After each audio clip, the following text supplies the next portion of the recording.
21শে জুলাই খুঁটি পুজো করল সন্তোষ মিত্র স্কোয়ার, যা লেবুতলা পার্ক নামে বিখ্যাত। এবছর তাদের পুজো 89 বছরে পদার্পণ করল। কলকাতা পুরসভার 50 নম্বর ওয়ার্ডের কাউন্সিলর সজল ঘোষের নেতৃত্বে এই পুজো হয়। রবিবার খুঁটি পুজোতে হাজির ছিলেন তিনি। খুঁটি পুজোর অনুষ্ঠান থেকে তৃণমূলের 21শে জুলাই নিয়ে কটাক্ষ করেন বিজেপি কাউন্সিলর সজল ঘোষ। তিনি বলেন, তৃণমূলের 21শে জুলাই মানেই তো পাগলু ডান্স আর ডিম ভাত। যারা 21শে জুলাই গিয়েছেন তাদের কাছে ডিম ভাত, তাদের কাছে চিকেন ভাত, তাদের কাছে ডিজে ড্যান্স, তাদের কাছে আরও যা যা হয় আর কি মৎসব তার দিন। কিন্তু আজও 21শে জুলাই আমাদের যন্ত্রণা দেয়, আমাদের ব্যথা দেয়, কারণ সেদিনের সেই ঘটনার সাক্ষী তারা আজকে সংখ্যায় খুব কম, স্টেজের ওপরে বা স্টেজের নিচে।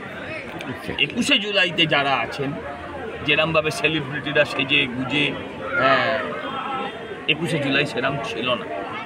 21শে জুলাইটা ছিল রক্তাক্ত, 21শে জুলাইটা ছিল টিয়ার গ্যাসের গন্ধে ভরপুর, 21শে জুলাইটা ছিল চোখের জলে চোখ জ্বালানো, হৃদয় পোড়ানো। সেই 21শে জুলাই আজকে আর নাই, সেই মমতা দিও নেই, সেই 21শে জুলাই। কলকাতা থেকে সঞ্জয় রায়চৌধুরীর রিপোর্ট, ওঙ্কার বাংলা।